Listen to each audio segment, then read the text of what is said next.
Power 102 Digital. It is Tuesday, 14th May 2024. Good morning, Trinidad and Tobago. This is news to 6 a.m. on News Power Digital. Commissioner of Police Early Hereward Christopher has been given a one-year extension by the Cabinet, but not all stakeholders are happy with this decision. Her Excellency the President was advised by the Cabinet to extend the service of Hereward Christopher in the Office of Commissioner of Police for a period of 1 year, effective May 15th, 2024.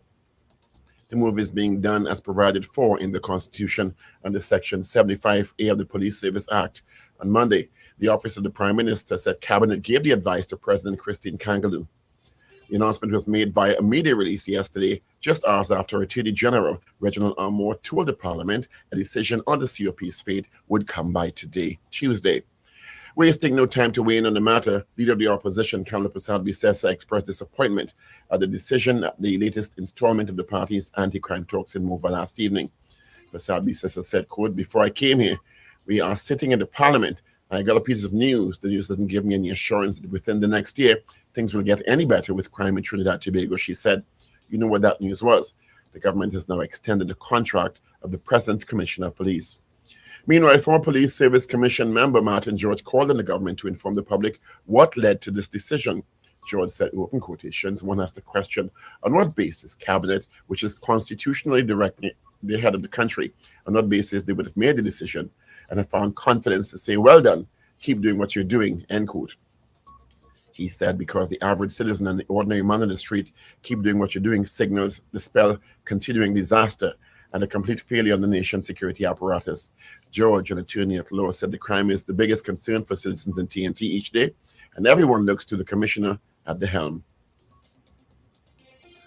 A police officer attached to the Arima police station was shot and killed in what is suspected to be a botched robbery attempt in Unique Restaurant Bar in Londonville last evening. The officer has been ID'd as PC Dale Myers.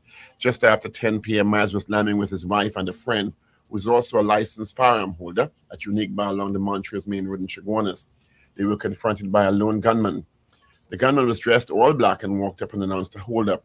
However, as he looked away, Myers pulled out his licensed firearm and shot the suspect. The suspect returned fire before turning and fleeing the scenes. Myers was shot in the chest and the bullet exited his left arm.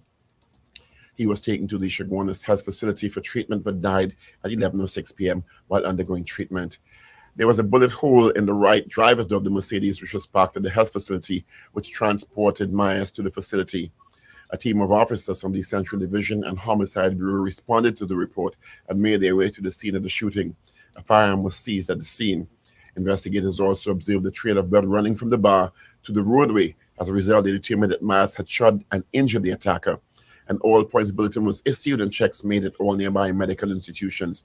Just before midnight, a 24-year-old man from Nelson Street in Port of Spain was dropped off at the Port of Spain General Hospital for gunshot wounds. Police were notified. The suspect underwent emergency surgery on the police guard. His killing was captured on CCTV cameras set up at the bar. Investigations are continuing. A 36-year-old bank worker has been gunned down outside a home in Barataria at around 4 p.m. yesterday. Monday, Sherman Reese of Kitchener Avenue had just arrived to a home in her Honda Civic motor car. On attempting to exit the vehicle and open her gate, another vehicle pulled alongside. Explosions were heard, and the vehicle then drove away.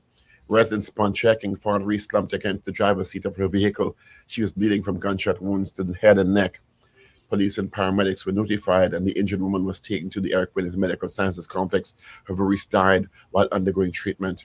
A team of officers from the Northeastern Division, led by Senior Superintendent Edwards, ASP Calendar, Inspector Nash, and others, responded. Several 9mm shells were recovered at the scene. Police have no motive for Reese's murder. A team made up of various units of the police service is getting facts surrounding the installation of 23 illegally mounted cameras reportedly placed on TNTech poles by gang members to monitor police officers. The illegal cameras had been seized by police who collaborated with TNTech and indicated it's authorized no one to install cameras on these poles. Minister of National Security gave the update in the Parliament yesterday, Monday. Meanwhile, the TTPS says it's conducted a decisive intelligence-led operation aimed at preserving the integrity of crime-fighting efforts within the North Central Division. It said between 8:30 a.m. and 10:30 p.m. on April 10th, the officers removing surveillance apparatus illegally affixed the T&Tech poles, specifically target areas including Monte Grande, Tunapuna, Basanta Trace, St. John's Road, St. Augustine. No official confirmation yet on the owners of the barge and tug that caused the oil spill in Tobago and the location not just yet, but government has been contacted by a Nigerian lawyer representing the purported owners. This revealed by Minister of Energy and Energy Industry Stuart Young in the Lower House yesterday. The minister said there's reasonable suspicion related to this particular claim. He also said plans ahead to move the barge from its location once it's decanted of its content.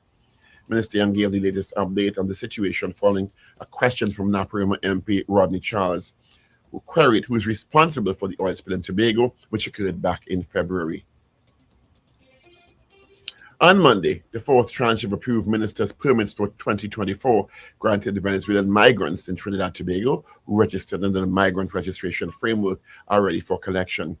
The Ministry of National Security said the list of approved ministers' permits numbers is posted to its website, with exemptions and extensions also on the social media pages. Issuing of the approved ministers' permits will be conducted from 8 a.m. to 2 p.m. at the enforcement unit at 135 Henry Street in Port of Spain. TT Post is warning of fraudulent text messages being sent to people demanding the recipients pay a sum of money to collect their mail. In an update, TT Post said it's aware of the fraudulent SMN, WhatsApp, and email messages being circulated, requesting customers to make online payments for packages and uploading their personal information. TT Post said it has not requested personal information from any of its customers, nor issued any messages regarding online payments. As such, persons should disregard these messages. The Caribbean Media Corporation, CMC, is reporting Haiti's Monday began a search for a new prime minister in keeping with agreement reached by April 3rd this year, allowing for the establishment of the Presidential Transitional Council. It is tasked with ending the political and socio-economic crisis in that country. And finally, Donald Trump's former lawyer, Michael Cohen, has finished his first day of testimony at a New York court in the ex-president's historic hush money trial. Cohen claimed he rang Donald Trump twice to get his approval before opening a bank account used in the Stormy Daniels hush money payment.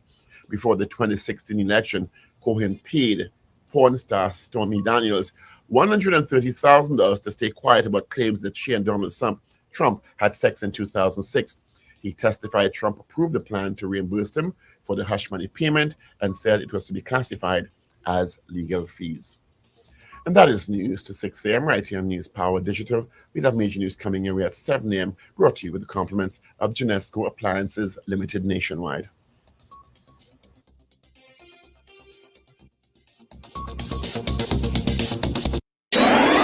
Up to date and credible. Power 102 Digital.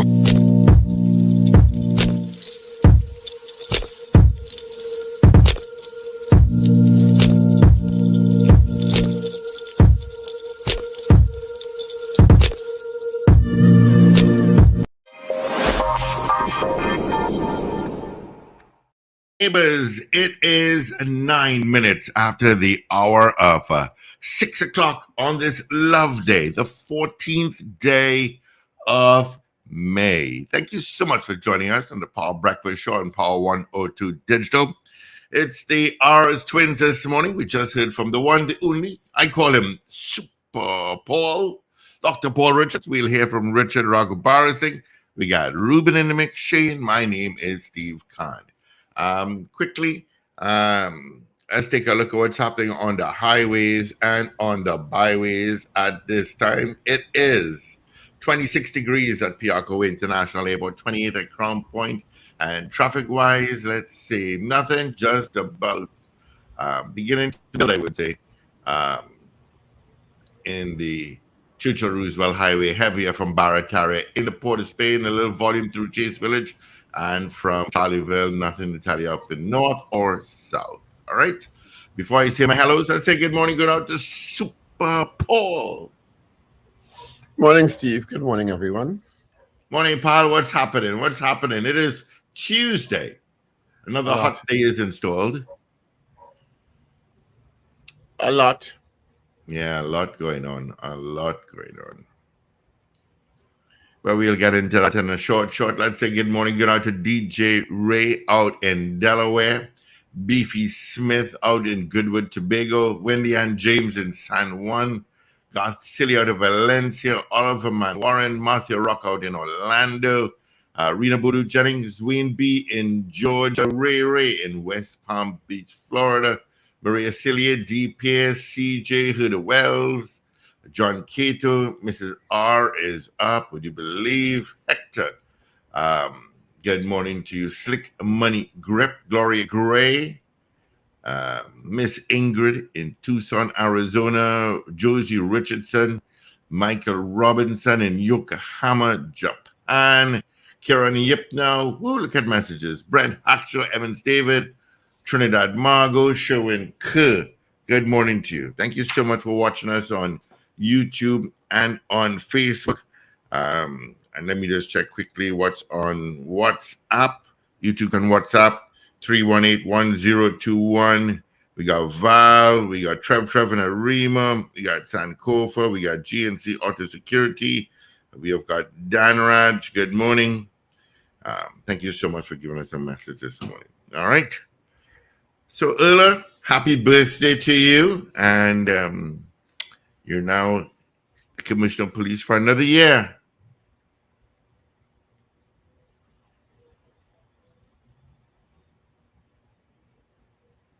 Yeah, I believe today is her birthday. At least that's what Wendell said yesterday.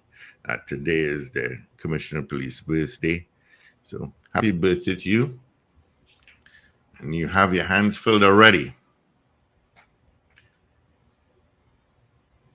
What's that smirk about there, Paul? What smirk? That little... Everybody kind of like it is a surprise. No. This is some big announcement. I mean, just confirm what I've been saying for the last week. But sadly, police officer was killed last evening. The video is certainly making around, and at least the perpetrator was captured. Well, the person who they suspect was the perpetrator. Yeah. As you said in the news, it was dropped off at a POS hospital, and I don't know. Condolences to the family of PC. I think it's Dale Myers. It's really unfortunate. Really sad news. PC Dale Myers. Condolences to his family, friends, and colleagues. He's landing with his wife and another friend at 10 last night in Londonville, in Montrose, sorry, when some man with a gun pulled up and tried to rob them. The officer pulled his gun and shot the man. His license firearm, by the way, shot the man. The man returned the fire and escaped. The officer was shot in the chest. The bullet exited and went through his arm. He was rushed to the Shiguanas Health Facility and died at 11:06 while undergoing emergency surgery.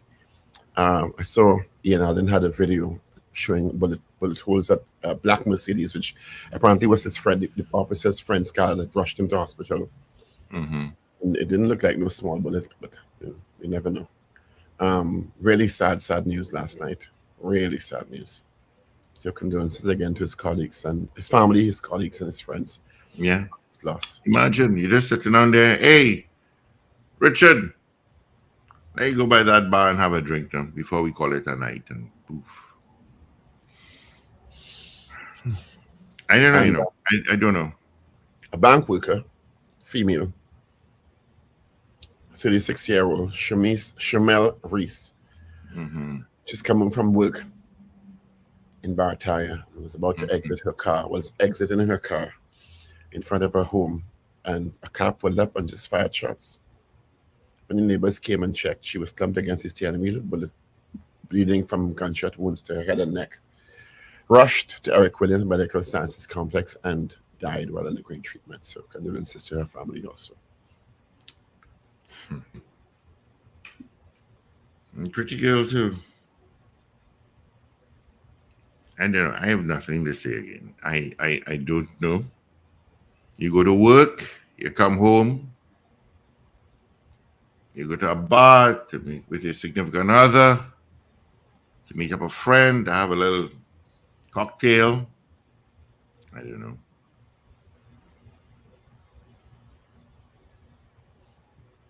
Media houses calling me yesterday to find out what I thought about Mrs. here with Christopher's extension. I said, why don't you ask the citizens of the country? Yeah. I mean, I only hope her. Question this morning. I wish her all the best. I do. I hope her track record in the next 12 months is better than the last 12 months. That's what I will say. For all our sakes. That's what I will say. I wish her all the best, and I hope that the management of the police service is more effective in terms of crime fighting in the next 12 months than it has been in the last 12 months. That's all we can productively hope for. That is better, that we see more effective action in the fight against crime. Yeah. Thank you, Shelley and Charles. I'm not surprised, really, as I said before. I don't think anyone would. Well, I'm guessing both the Prime Minister and the Minister of National Security had supported Mrs. here with Christopher's in the last couple of weeks and months in terms of their utterances in the public domain about stand behind and they support us. So with that kind of endorsement from people who are actually making the decision, it will come as no surprise. And then they put out an ad. I think the Police Service Commission, the PSC, put out an ad a couple of weeks ago, is it? A couple of weeks ago. Yeah. 3 or 4 weeks ago. Asking for suitable candidates to offer themselves if they so desired. And I thought basically it was a formality, my opinion. They had to go through a particular process to invite suitable candidates. And if candidates were found, they may have, I guess, if people would have applied, we didn't get any information following that. They would have vetted. Certainly they would have had Mrs. here with Christopher's track record, and I'm sure they would have interviewed on a couple of occasions about her stewardship of the police service in the last year. So, we wish her all the best. Okay. Pamela, I'm not sure what you're trying to tell me here.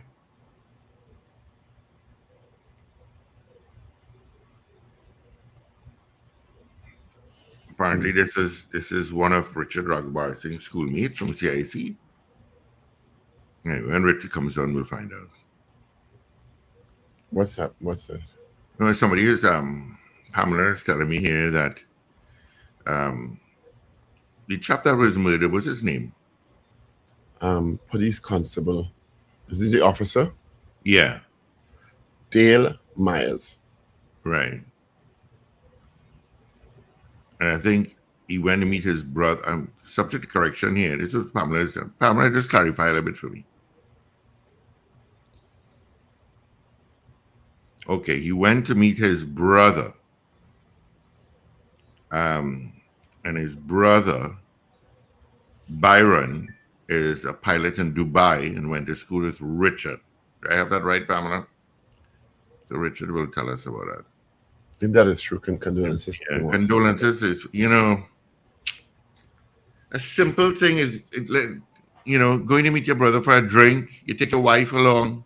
But it's no different. Apparently on Saturday night, a source doubles vendor was gunned down somewhere in central Trinidad. Was killed. Really? And on Sunday morning, at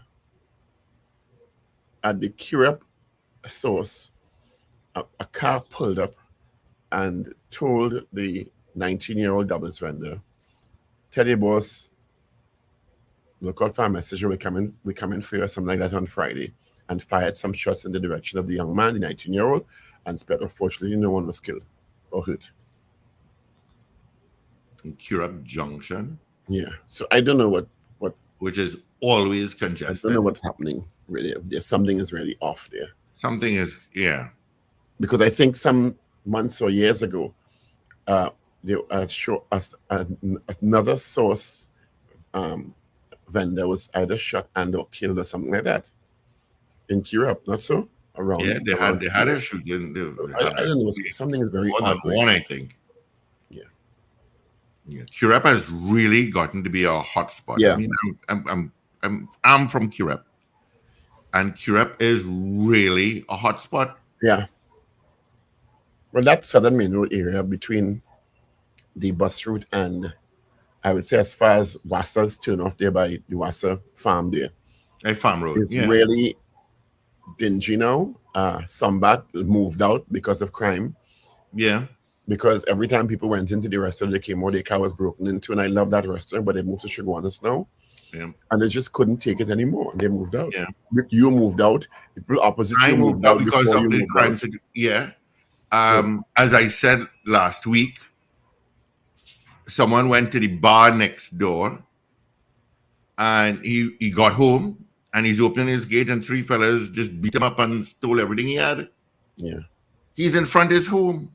I know the individual. Prior to that, some Venezuelans were walking on the southern main road. A car pulled up. They tried to get one of the girls inside the car. She fought off and screamed, and the guy stabbed her in the leg. When the pet butler was in Curep, the mechanics that were opposite, they moved out, and there was crime in front of the pet butler. We witnessed a few times. I mean, it happens so fast, and that's why one of the reasons that I moved out of the Curep area. The other saying, if Officer Myers did not have his firearm to respond, he would only have been robbed and be alive. Not necessarily. Well, we don't know. There are people who have been robbed and have no weapons and just killed. Yeah. We don't know that to be true. And Lando is saying 2 source vendors were killed. I know there was a shooting and possibly a killing in Curep. So I don't know. And according to the report, I think Lando is right. One of the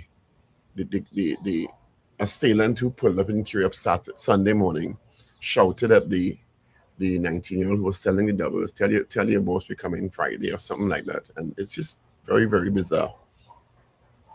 I want to say good morning and thank you. Good morning, Richard. Hi, good morning, guys.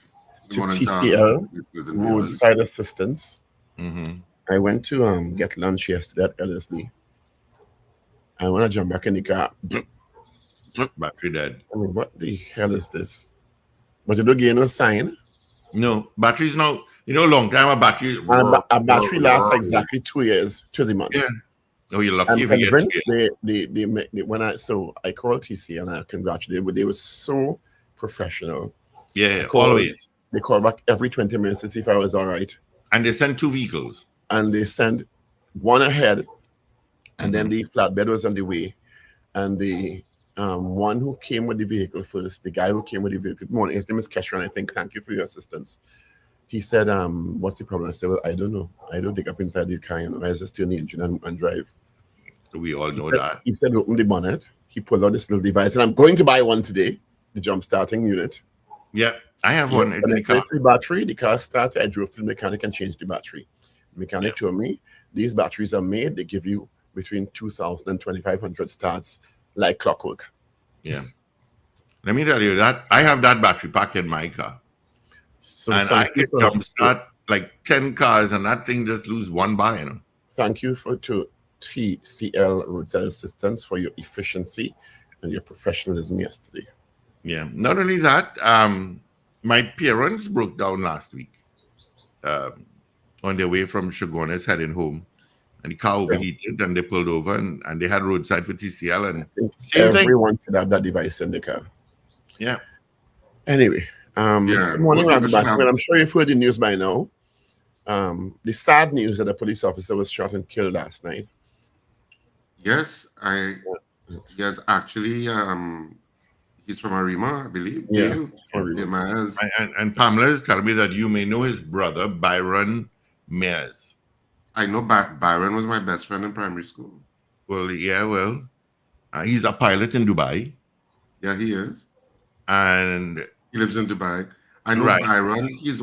Dale is also, I think a half brother to one of my cousins. Yeah. Well, he went to meet his brother. Dale went to meet his brother, and look what happened. Yeah, I saw the video too. I saw the video. I saw the video too because that happened sometime late last night. I just got back home. You have the video, you didn't send it for me? Yeah, Oh, I have did a blurred out copy of it, Paul. Yeah, I don't have it personally. Somebody had it on their phone, and I have when a I got back blurred home, they said, "Hey, look who died," and I was, you brace It's so yourself. unfortunate. Oh my God! You brace yourself anytime you hear those things. I'm like, oh my God, what is this? And so I'll send you this one, Paul. And then they showed me. Then he showed me, and I said, Dale. All right. And then he showed me the video, and I was like, what? But the guy looked. I don't know if the guy, the boy who shot him, did he get shot? Yes, apparently he did. He was the person who they suspect committed the crime. There was a trail of blood leaving the bar in Montrose, and officers put an all-points bulletin at all medical institutions, and someone was sent off. And someone was picked up at Port of Spain, and he was under surgery since last night. Okay, because he looked like he got shot. Yeah, definitively. Because it was an exchange. Just like, but it's just so sad. It's so, anytime somebody comes in and say, "You're here," I brace myself. Oh my God, yes. But thanks. You all let me know if you want to see this video. That's what I can say. I have a blurred out version of it. I got a clean version from G. So, okay. What is that? There's another one here. I'll send to you, Paul. And it's very graphic because you see him walk into the bar and shoot, but point the gun, and the officer shot, and he shot back. So it is quite disturbing. It's 15 seconds long. Let me just process it and I'll upload it and play it just now. Somebody lost a family member again. I'm surprised that the commissioner has not put out a statement yet, but maybe she has. I went to the police Twitter and Facebook pages this morning, but I didn't see any statement from the police service, yet. The commissioner usually does put out a statement sending condolences to the family and colleagues of the officer who was killed, but I didn't see it on the police website yet. That's so frustrating. Wow. I don't know. It's just I just don't know what to see. I really don't know what to see, honestly. I don't know what to say myself. It depressed me. It depressed me. That's all. It really depressed me. Last night when I saw the video, it nothing more than depressed me. But, I mean, again, condolences to his family and colleagues and friends and everyone else who's associated with him.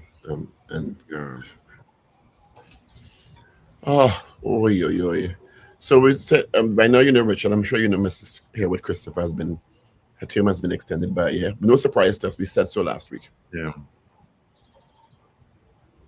As you said, I wasn't surprised.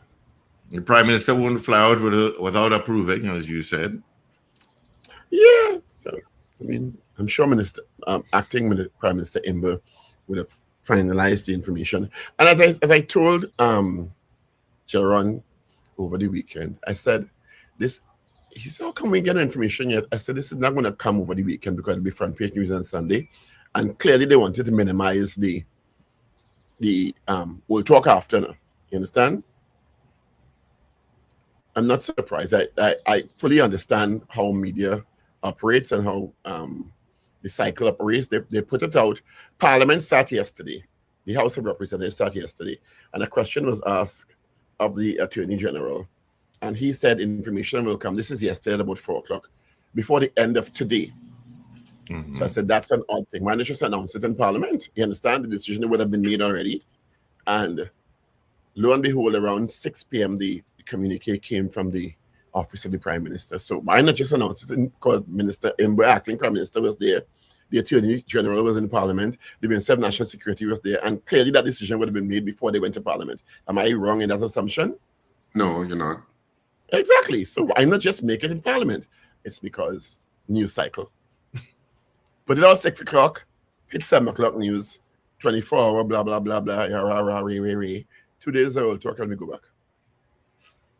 It wasn't on 7 o'clock news last night, though. I can't remember seeing that. Really? But it was No, out before 7. So I'm surprised that it wasn't in the 7 o'clock news last night. Yeah, it was. I didn't see it. Yeah. It wasn't any ticker tape. Yeah. So I'm surprised. I didn't watch the news from the I got it beginning. at around. The first story. Maybe it was the first story, but it wasn't on the ticker tape. No, it wasn't in headlines either. Yeah. I got it at 6:32. Yeah. And it was out before that. So I'm presuming it would have been out about half an hour before that. Yeah, So maybe it was the first story because I missed the first story on news last night. But usually the first story is on the ticker tape, but it wasn't there. Yeah. The video I'm about to play is quite graphic for those who may be triggered. So please be guided accordingly. This is the video of the officer shooting and being shot last night at the bar. In as I said, it's disturbing to me. So I hope if you are triggered by these sorts of things, you may want to look away at this time. All right.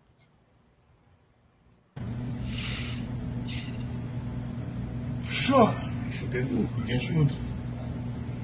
See check out one and see. His wife got away by a. Oh my God.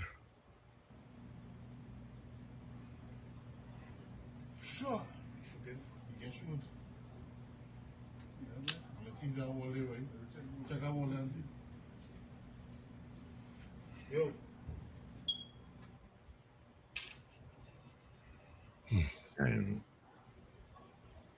That is, and the boy doesn't look more like 21, 22. That's so he looks like a young person. He's only like 24.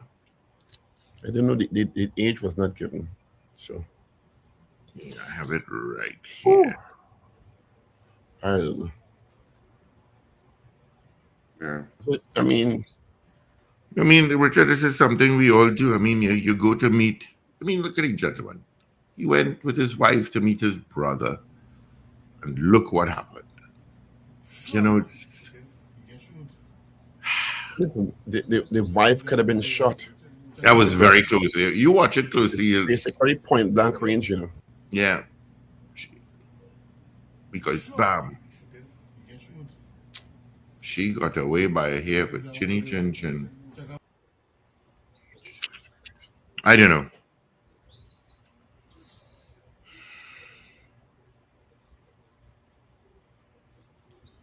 Just processing it is. Yeah, it's just so hard to process. It's so hard to just. I don't know what to say. Especially when you know the person. It's Even if I don't know this gentleman, you understand?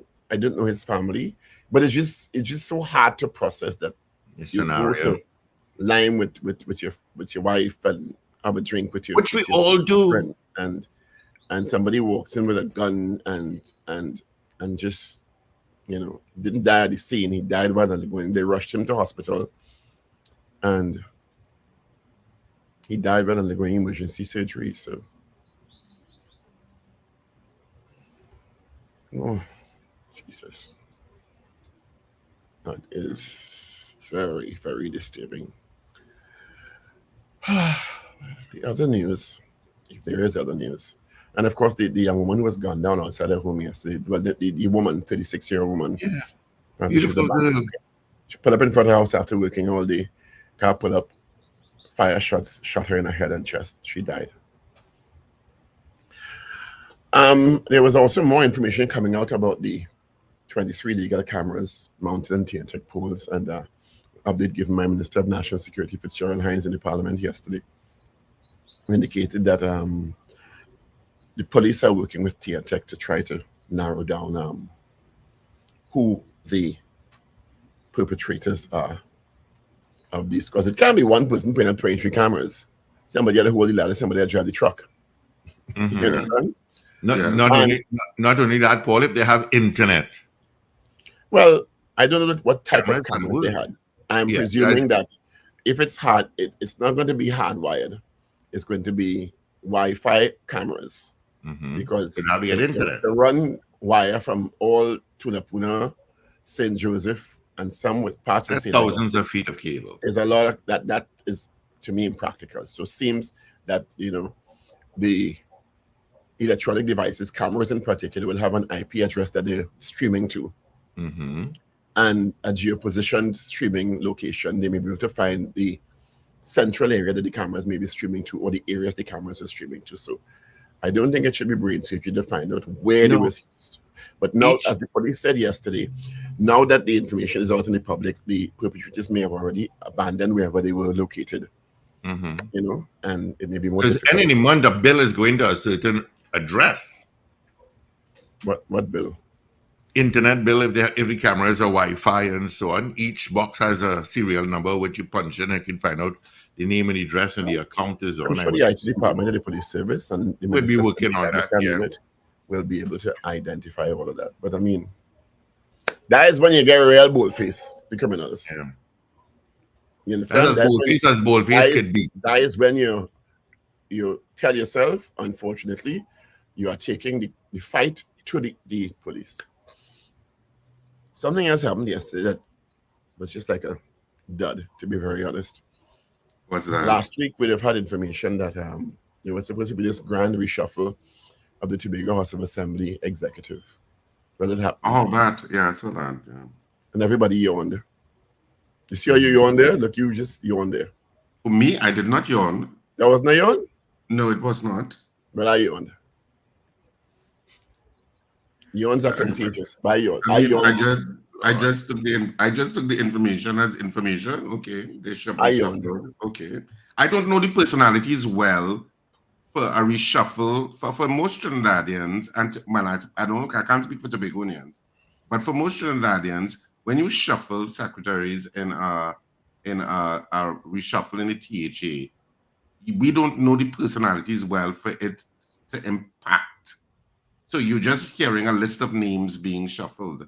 That's what the average citizen would be in Trinidad. Hence I yawned. Yeah, so I mean, but it may be important to a Tobagonian.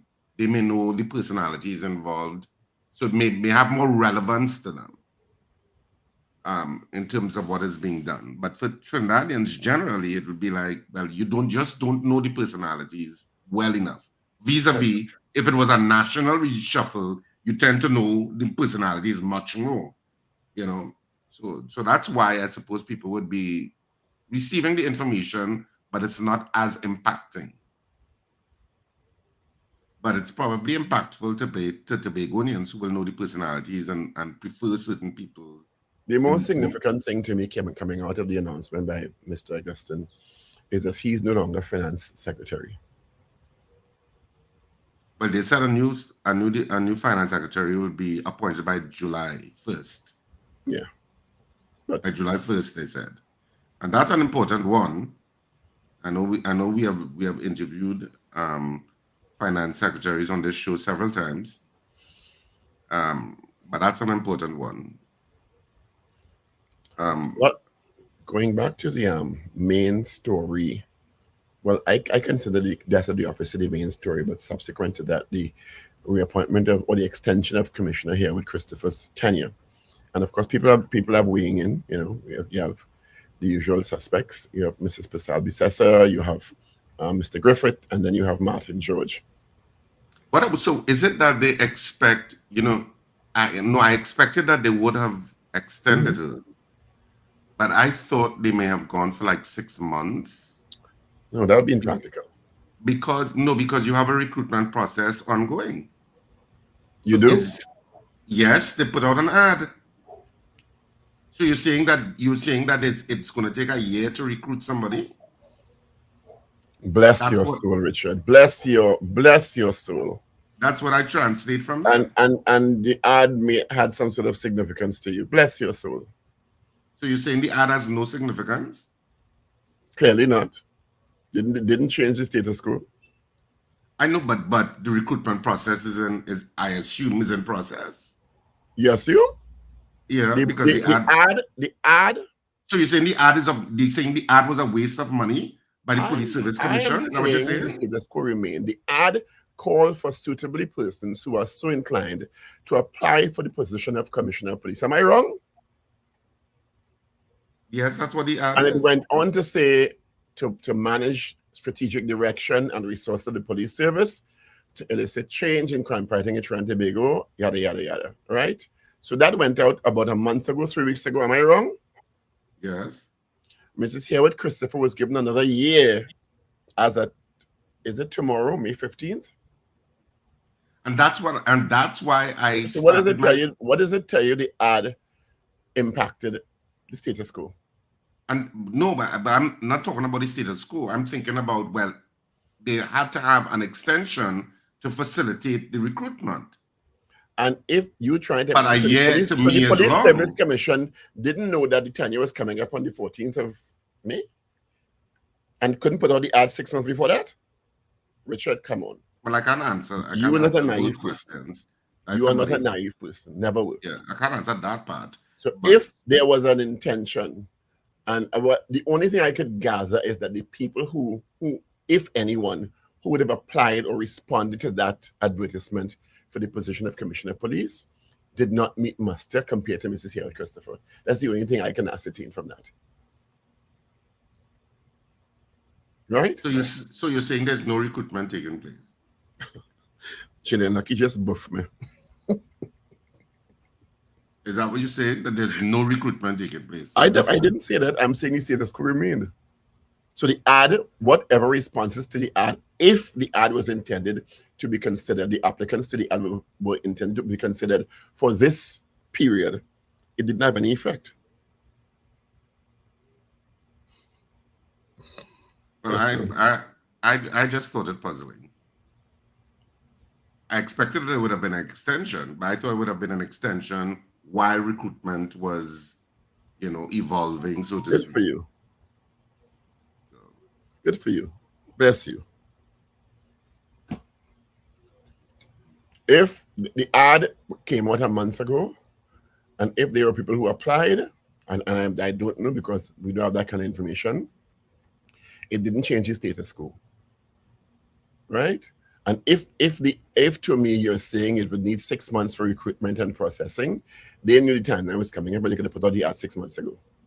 But to put out an ad 6 months into somebody's tenure is also kind of weird. You understand? Because it's one year terms that the good lady's getting. So I did nothing. Yes, that announcement didn't surprise many people, including myself. I wasn't surprised one bit, given the utterances in the public domain. That to me was a fait accompli. So also got some information on, well, I guess, on the barge in Tobago. The information is we still don't know who really own it and where the people who drag it there was. That we paid $12 million US so far, and we're going to pay more money for the cleanup and the logistics involved in removing it, decanting and removing it. TT Post, good morning, thank you. What they did? They again warn of fraudulent text messages being sent to people demanding recipients pay sums of money to collect their mail. In an update, TT Post said it's aware of the fraudulent SMS and WhatsApp and email messages being circulated and requesting customers make online payments to packages, etc. TT Post said it has not requested any personal information nor payments. So please be careful and disregard. Thank you for the announcement.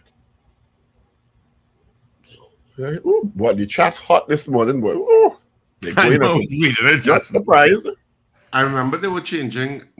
As you're talking to the post, they were supposed to change addresses to zip codes and stuff. You would have gotten your new addresses and zip codes, right? No. I don't know what's happening with that project now. I got mine a while ago. Dead. I mean, no, I got mine a while ago. I mean, a couple of years ago, and but I haven't.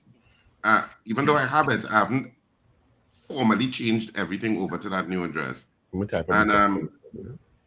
I'm like, what is the status of that? Because you're not getting any sense that there's any energy or drive to have people change their addresses to that new address with the zip code. Because I was supposed to make locations easier for like first responders and stuff like that. I know there was a whole plan with that, so I'm not too sure what that is. So maybe at some point in one of our future conversations, we could have I don't know, who's the head of the post office, the postmaster? Who's the head of the post office? Is the what is the title? I'm not sure, you know. Postmaster General. Is it Postmaster General? Yeah. I get to Yeah. see. Well, it used to be. Yeah. Just Postmaster General. Do Just you have papers, Ragoobarsingh? No, I don't have papers today. Sorry. I was a little late out last night, and one of my friends from New York was down here, and he's going back today. And so I said, "Oh, well, I have to meet with you tonight." So I went out last night to a bar that I never knew existed in Woodbrook called Gusto. I never knew that existed on Divatile Street. You will find bars, huh? Yeah. No, that's where they were. That's where he and some of his friends from school were liming, and I was like, "What bar is this?" And you're the official bar critique of the campaign. And I found it, and it's not bad, but I just never knew it existed. But it must be not bad of alcohol. What more you need? If what? 6:46. Let's start with the I Express. am sure even Ruben doesn't know this bar exists. It is Tuesday, the 14th of May, 2024. Good morning to you. Let's start with the Express. Earlier stays. Commissioner of Police earlier here with Christopher, who will celebrate her 61st birthday today, has been given a 1-year extension by the cabinet to continue serving as Commissioner of Police. Warriors do enough. Head coach Angus Steve said the Soca Warriors warmed up for their June 5th opening World Cup qualifying match with a 2-1 victory over Guyana. Great warm-up match. Hines and Monilal in house tussle. Kamala and Gary unhappy with reappointment. Gonzales water crisis threatens. Government still to identify barge owner. Bank worker followed home and killed. Oh, God. Yeah. All these stories. Mitchell, major money boost for TNT tourism, benefiting the ICC tournament coming up. So let's move now to The Guardian. Online for today. Villagers LSA begin reconstruction of Randy's house. Gentleman seemingly with a disability is getting his house rebuilt. I'm really happy to hear that. Kamala vows to make public space safe again. Cabinet gives COP earlier another year. TTPS launches probe into gangs, spying, and police. So we had the SSA the other day, spying on X and Y. And okay. Ex-PSA boss against Column's public accounts audit probe, and bank employee shot and killed in ambush. Government seeks to recover US $21 million from Nikon. Government suspicious as Nigerian lawyer for owners for oil spill vessels steps forward. And Tobago murders due to overflow of gang activity from Trinidad, says Hines. So let's move to the news day now. That's an interesting point, though, that Clyde Weatherhead made. Well, and some other people have been making it, and he's saying the correct person to launch an investigation, if any, is the office of the president. Well, we talk about it after this. Yeah. Earliest Newsday. Earliest stays in charge. Cabinet extends cops' tenure for 1 more year. Public divided on Kamala's Mother's Day message. Did you also see that message? I did not see it. I have no idea what you're talking about. Sabi's sister said women should have children, or they may be lonely in their old age. I found it was a strange statement. Duke, teacher reshuffle, nothing to do about nothing. It's a strange statement. Yeah, it is a straight statement. National Security Minister on illegal CCTV cameras. Criminals always want to spy on police. Ella gets another year as police commissioner. Young, Trinidad Tobago now paying US $1 million for drug and field taxes. And police arrest 6, seize drugs and a gun. Attorneys have until May 20th, Ragoobarsingh, to apply for silk. Senior counsel Ragoobarsingh. Yeah, I think there's a new process of sorts. So yeah, organize yourself. Right? You have a couple of days left. Yeah, thanks for reminding me. Apply. Yeah, thanks. Apply for your silk. I think you deserve silk. Thanks for reminding me. You understand? Then we have to call you senior counsel, senior thing. But you're a senior, but we could call you senior counsel.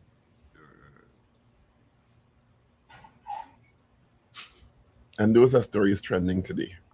I thought the Minister of National Security, as you're talking about those cameras, I thought the Minister of National Security said that the Trinidad and Tobago Police Service, they formed a unit specifically to deal with that issue, not so? But they put together a team to deal with it.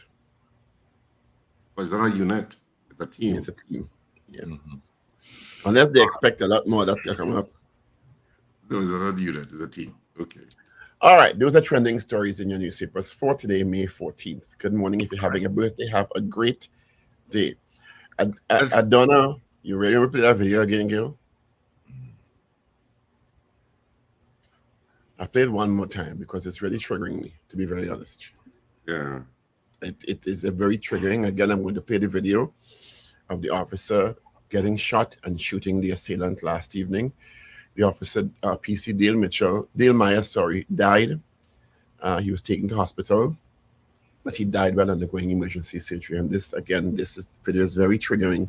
He's being shot at point blank range. So please, if you may be triggered by this, please, you may want to look away now. Sure. You can shoot. She got away. I see that all the way. Check out all and see. Yo. His wife moved very quickly there. So she had a lot of presence of mind. She put her hand on his chest to obviously stymie the bleeding. But unfortunately, she lost her husband last night. And I'm not sure if they have children. Anyway. Sure. All right, let's get the results of our morning poll that we asked you yesterday. The poll question yesterday: do you think the Minister of Finance should end the probe into public accounts 2023 fiasco? That was our poll yesterday. Results after this. Welcome to Genesco Appliances, your trusted partner in Trinidad and Tobago for 25 years. Experience innovation with our inverted technologies refrigerators designed to slash your electricity bills. Discover the versatility of our dual function chest freezers, switchable between refrigeration and freezer mode. Available in 5 and 7 cubic feet. Don't miss our unbeatable offer on the 13 kilogram twin tub washers, and for the aspiring chefs, 30-inch 5-burner gas stove with a built-in rotisserie oven awaits. This special won't last. Find us on FB and IG or call 351-7777. That's 351-7777. Genesco Appliances are available nationwide. Trinidad and Tobago, get ready. As we move towards a healthy lifestyle change, the Ministry of Health will be conducting a national health survey called the STEP Survey 2024 to gather information from households across Trinidad and Tobago on lifestyle practices that impact your health. Staff conducting the interview will visit your home with a Ministry of Health ID and clothing with ministry branding. All information collected will be kept confidential. So support us today as we take steps to improving the health of all. The STEP Survey 2024. Visit the Ministry of Health's website and social media pages for more information. This message brought to you by the Ministry of Health. All right, Ministry of Health, good morning to you all. All right, our morning poll question yesterday: do you think the Minister of Finance should end the probe into the public accounts 2023 fiasco? The results are in. 58%, 58 said no. My suggested question this morning is: do you think there will be an improvement in crime fighting efforts in this additional year's tenure of COP here with Christopher? Is that okay?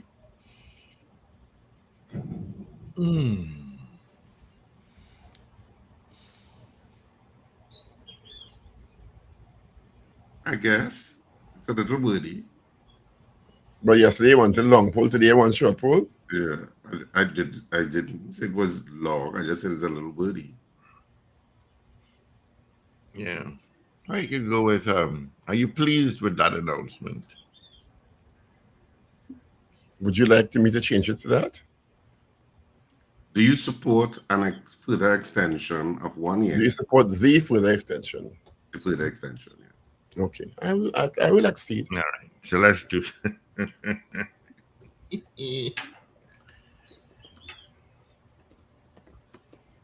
All right, while he types away, you can call us 222-8255, toll-free North Americans, 866-525-1099, on WhatsApp at 318-1021. All right? Again, and that's our poll. It's on the screen. Do you support the year extension to the tenure of COP earlier here with Christopher? So do you support the extension? She's got now 1 year extension to a term. Do you support that?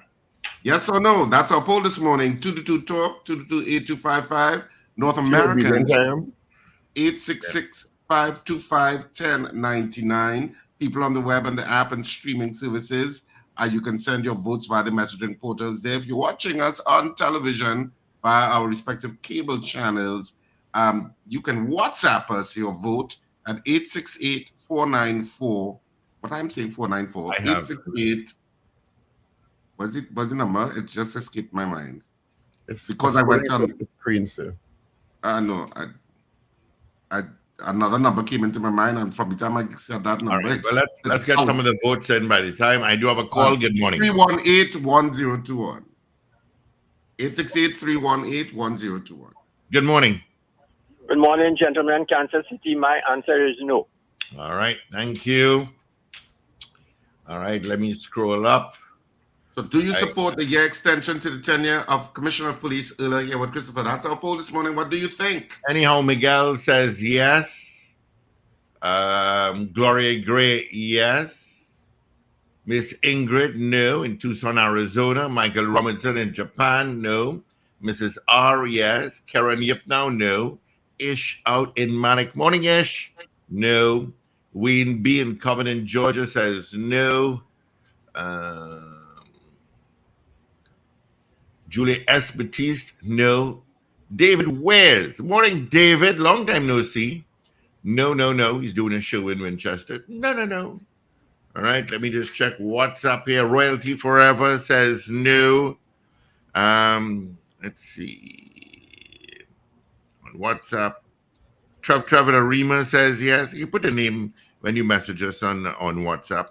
Captain Ron says good morning and no. Bobby, hell no, Bobby says. Hope I did that with some justice.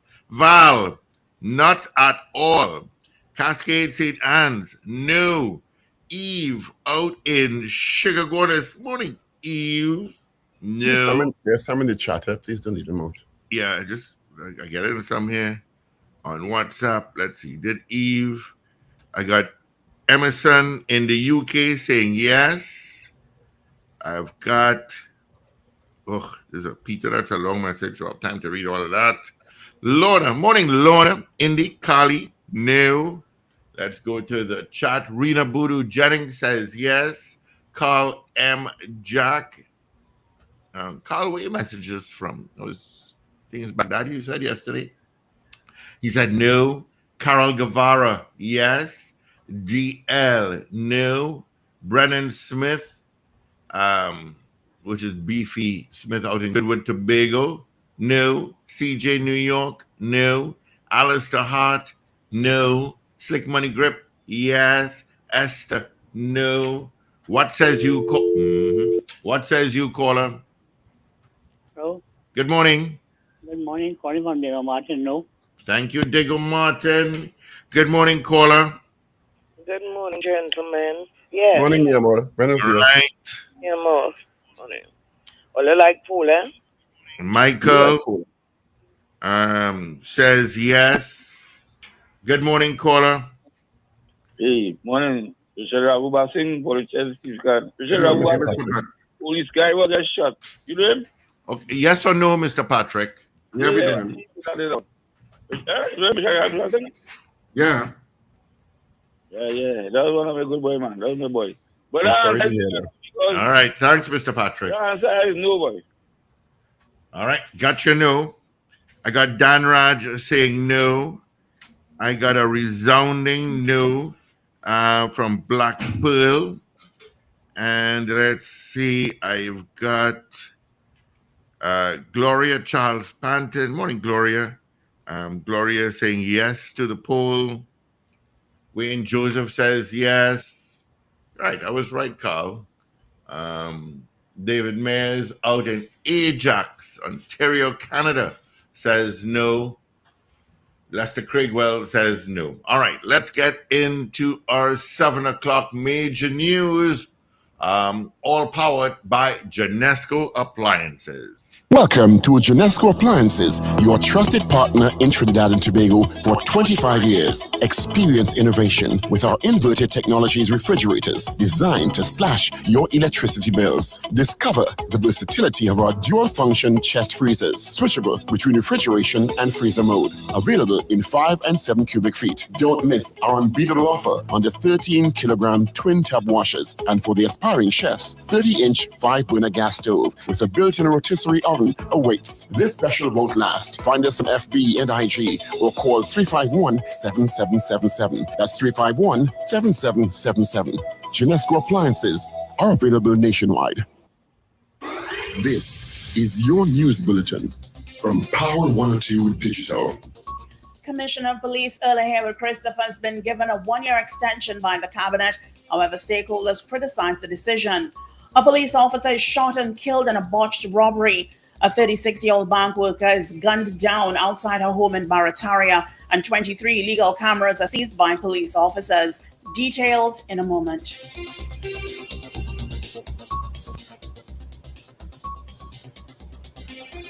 This is News 2, 7 o'clock on Power 102 Digital. I'm Avril Sintil-Bab. Good morning. Commissioner of Police Earl Haywood Christopher has been given a 1-year extension by the cabinet. The president was advised by the cabinet to extend the service of Earl Haywood Christopher in the Office of Commissioner of Police for a period of 1 year with effect from May 15th, 2024. The announcement was made in a media release yesterday, hours after Attorney General Reginald Armour had told the Parliament that a decision on the Commissioner of Police fate would come by today. In response to the decision, opposition leader Kamala Persad-Bissess expressed disappointment while speaking at the latest installation of the party's anti-crime talks in Mova. Persad-Bissess said she was not assured that things would get any better with the crime in Trinidad and Tobago. Meanwhile, former Police Service Commission member Martin George is calling on the government to inform the public just what led to its decision. George said one has to question on what basis the cabinet would have found the confidence to say, well done, keep doing what you're doing. He said to the average citizen and the ordinary man in the street, keep doing what you're doing only signals and spells a continuing disaster and a complete failure of the national security apparatus. George, an attorney, said crime is a concern of the citizens of Trinidad and Tobago, and everyone looks to the commissioner at the helm. A police officer attached to the Arima police station was shot and killed in what is suspected to be a botched robbery attempt at Unique Restaurant and Bar in Londonville last night. The officer had been identified as PC Dale Myers. According to reports, just after 10 p.m., Myers was liming with his wife and a friend who was also a licensed firearm holder at Unique Bar along the Montrose Main Road in Chaguanas. The three were confronted by a lone gunman dressed in all black who walked up and announced a holdup. However, as he looked away, Myers pulled out his licensed firearm and shot at the suspect. The suspect returned fire before turning and fleeing the scene. Myers was shot in the chest with a bullet exiting his left arm. He was taken to the Chaguanas Health Facility for treatment, but died at 11:06 p.m. while undergoing treatment. There were bullet holes in the right driver's door of the Mercedes, which was parked at the health facility. A team of officers from the Central Division and the Homicide Bureau responded to the report and made their way to the scene of the shooting. A firearm was seized at the scene. Investigators also observed a trail of blood running from the bar to the roadway, and as a result, they determined that Myers had shot and injured his attacker. An all-points bulletin was issued and checks were made at all nearby medical institutions. Just before midnight, a 24-year-old man from Nelson Street in Port of Spain was dropped off at the Port of Spain General Hospital for gunshot wounds. The police were notified. The suspect underwent emergency surgery under police guard. This killing was captured on CCTV cameras, which were set up at the bar. A 36-year-old bank worker has been gunned down outside home in Barataria. Reports indicate that at about 4 p.m. on Monday, Shamel Reese of Kitchener Avenue had just arrived at her home in her Honda Civic. However, when exiting the vehicle to open her gate, another vehicle pulled alongside her. Explosions were heard and the vehicle then drove away. Residents of the area, upon checking, found Reese slumped against the driver's seat of her vehicle, bleeding from gunshot wounds to her head and neck. The police and paramedics were notified and the injured woman was taken to the Eric Williams Medical Sciences Complex. However, Reese died while undergoing treatment. A team of officers from the Northeastern Division responded. Several 9mm shells were recovered at the scene of the shooting. Police have no motive for Reese's murder. You are listening to news on Power 102 Digital to 7 o'clock. A team made up of various units of the police service is getting the facts surrounding the installation of 23 illegal cameras, which were reportedly placed on T&Tech poles by gang members to monitor police officers. The illegal cameras have been seized by the police, who collaborated with T&Tech, which indicated it authorized no one to install cameras on these poles. Minister of National Security Fitzgerald Hines indicated this to the Parliament on Monday. The opposition wanted to know what urgent action has been taken to address this concerning matter. In response, Minister Hines identified the various units of the TTPS which have been assembled to probe what has been described as an unfortunate development. Who, when, where, on what authority, if any, to the cybercrime and the social media unit and the research analytical units of the police service have been injected into this to provide the technical assistance. In addition to that, the police are speaking to people, canvassing the views of people in the neighborhoods in order to determine these facts. Meanwhile, the TTPS says it conducted a decisive intelligence-led operation aimed at preserving the integrity of crime-fighting efforts within the North Central Division. In a coordinated effort, officers from the Tunapuna Criminal Investigations Department, Northern Division Task Force West, T&Tech Estate Police, and T&Tech Emergency Unit executed the removal of 23 unlawfully installed surveillance cameras. It said between 8:30 a.m. and 10:30 a.m. on April 10th, the officers removing surveillance apparatus illegally affixed to T&Tech light poles. Specifically targeted areas included Monte Grande in Tunapuna and Basanta Trace St. John Road in St. Augustine. Well, finally, here's weather news for the period today till midnight. Trinidad and Tobago, fair, hazy and breezy, at times interrupted by partly cloudy spells with isolated light to moderate showers. Nighttime mostly fair, warm and hazy. A mild to moderate concentration of Saharan dust is present in the atmosphere, so persons sensitive to changes in air quality are being strongly advised to exercise the necessary precautions. Look out for a forecast maximum temperature of 34 degrees Celsius at Piarco International Airport and 32 degrees Celsius at Crown Point in Tobago. Currently, it's 28 degrees Celsius at Piarco and 29 degrees Celsius at Crown Point. Recapping your headlines to 7 o'clock, Commissioner of Police Earl Haywood Christopher has been given a one-year extension by the Cabinet. However, stakeholders criticized the decision. A police officer is shot and killed in a botched robbery. A 36-year-old worker is gunned down outside a home in Barataria, and 23 illegal cameras seized by police officers. I'm Afril Sandel Bar. That was news to 7 o'clock on Power 102 Digital. Look out for more news in detail at 12 noon and an update coming your way at 8 o'clock this morning. For more details, log on to power102fm.com.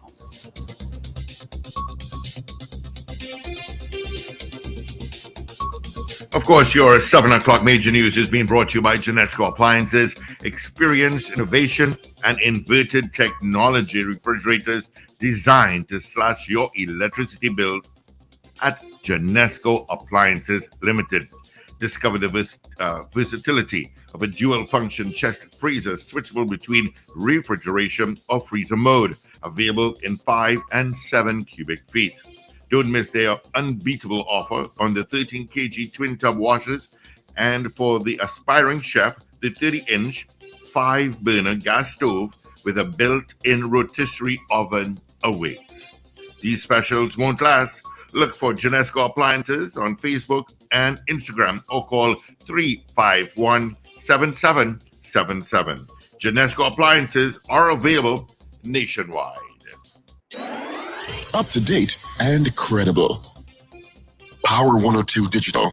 All right. Thank you so much, Genesco Appliances, for powering our 7 o'clock major news with Avies and Hill Bab. All right. Taking a look at traffic.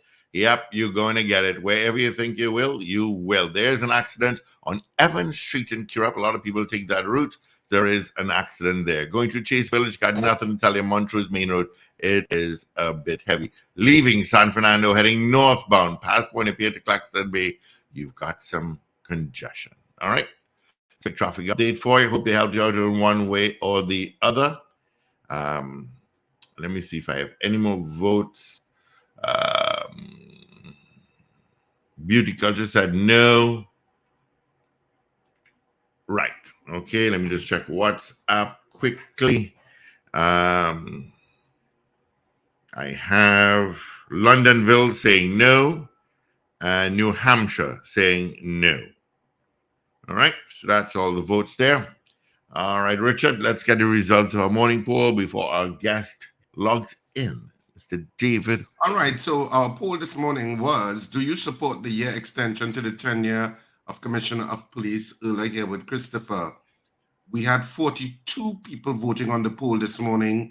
Of the 42 people voting on the poll, 30 of you said no, you do not support the extension, and 12 of you said yes. So 30 said no, 12 people said yes. So the nays would have it in terms of our poll this morning. And of course, you can continue to vote on this poll throughout the day, through our programming, and we give it the final result tomorrow morning, which will be Wednesday and already midweek. All right. Thank you so much, Richie Rich. You're most welcome, Steve. Morning, David West. Morning, Mrs. West. All right. Of course, our guest should come in any minute now. Right.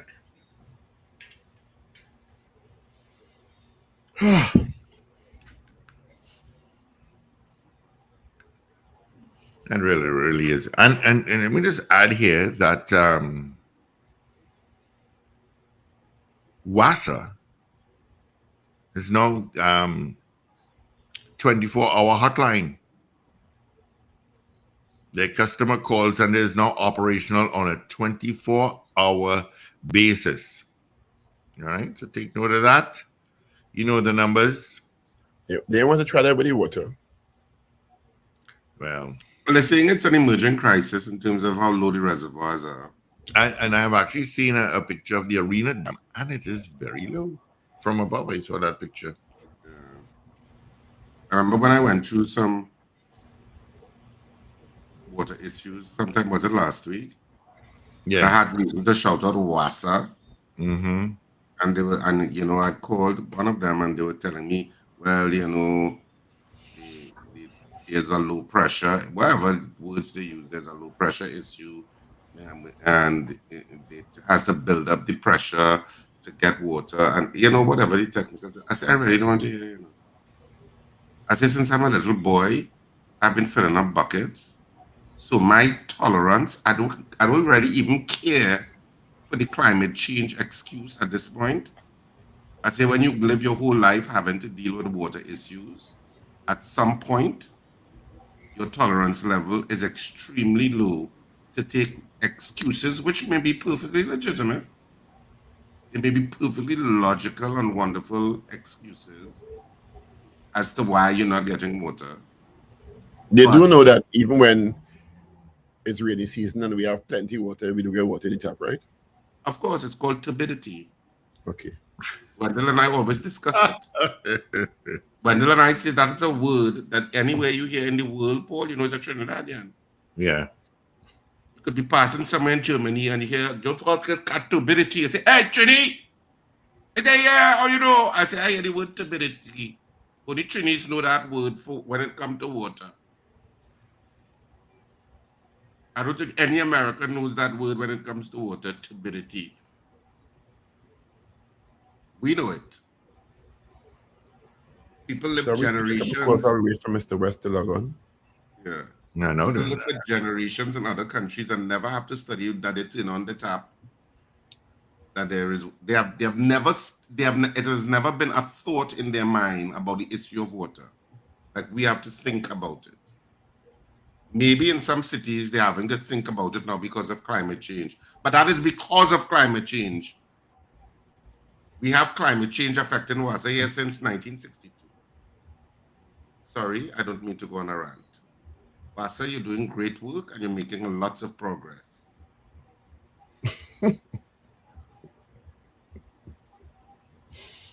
Two talk. No, he said he's on. No. Does he press Very often people think they're on and they are right, and they didn't press the come into the feed. Right, he's now coming on. Okay. Morning, guy. You hear me? Good morning, yes, David we West. are. Oh, great. So good morning to you, Mr. David West. How are you?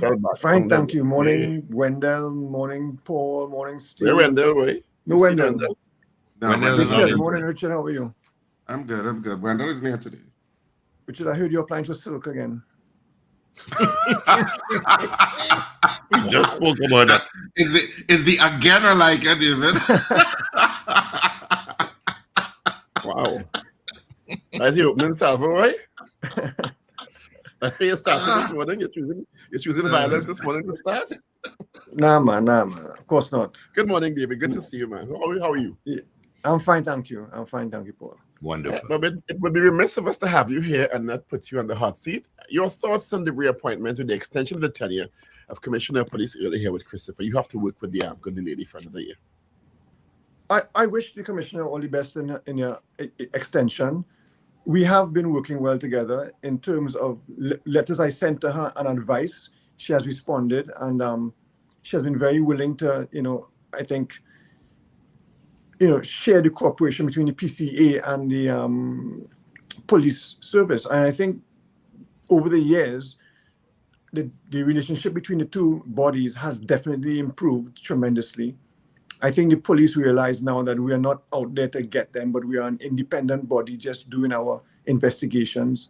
And, wherever the evidence leads us, it leads us. We cannot make up evidence against police officers. And I think that they realize that now, and it's going very well. I have no complaints. No pun intended. No. In terms of the reports, because I read your report, the reports that you send are very regularly, very comprehensive reports, and the reports that are sent for disciplinary action, the reports that are sent to the DPP. What are your thoughts on the responses to those reports? Well, Paul, as you know, that the legislation was amended in 2021, where we can now ask for updates regarding the status of the matters. So we have been asking for updates, and we have been getting updates on what has been transparent. But the issue is I know that, for example, we have had investigators being called as witnesses to disciplinary matters by the police that we have investigated. So I know that is going on. But the issue is, I think, when the DPP receives our recommendations and then he has to engage the police to investigate the allegation, because that's what he does, that takes some time.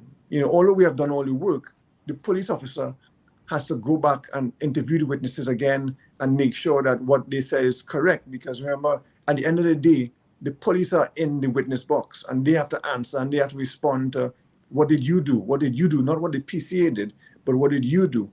So that takes some time because, the police, of course, I think in terms of that aspect is a bit understaffed and needs more officers in that regard. But it has been happening, but again, it's not happening fast enough that we would like to see. How do you think the establishment and evolution of the PCA has impacted, if at all, police officers and how they execute their duties? Well, I think that they realized that now that there's an independent oversight body watching what they do, because I know many times they tell individuals if they are complaining against a police officer, they say go and make a report to the PCA. Now I don't know whether that's just tongue in cheek or what, but they know about the PCA. How has it done? I believe that they have been, more careful in terms of gathering evidence and in terms of how they go about, looking at evidence and investigations.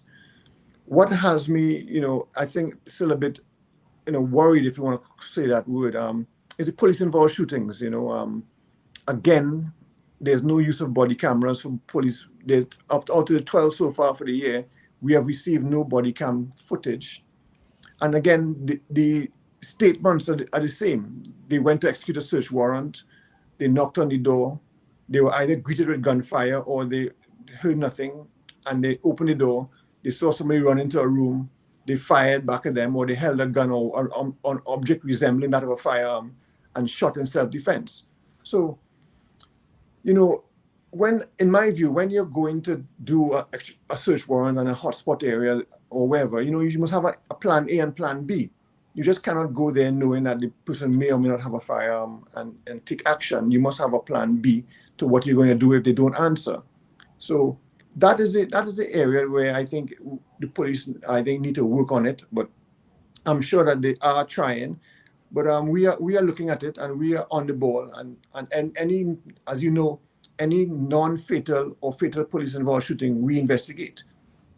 Do you think, have you been able to compare if our police-involved shooting, which results in death per capita, is on average comparable to the regional hemisphere? Paul, I've been trying to look at that, and I have not got the data on that to share. I've been trying to look at it, but I haven't got it. I know it's much less than Jamaica. I can tell you that. But I mean, that's a good thing. But Jamaica is, it has their own peculiarities. But I know that we are less than Jamaica. What, if any, discussions have you had with the commission about that very body cam issue? You issued a statement, I think, last week or 2 weeks ago, that the PCA is now going to start employing the use of body cams in your own investigations. And how do you think that was greeted by the police service and other agencies? Well, I think there was an article in one newspaper that was very, very not thankful, but they appreciated that we are trying to do something in a different manner to gather evidence for better transparency and accountability, and to show that evidence is not only a statement, but it's technologically driven. As I said, we have also audio recordings equipment that we can go on the field and we can take proper statements and via audio recording.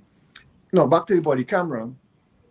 Of course, you saw the statement by the president of the Police and Social Welfare Division, and he wanted to know what we were doing. But I think he missed the point. The police officers use a body camera on spot for the present time.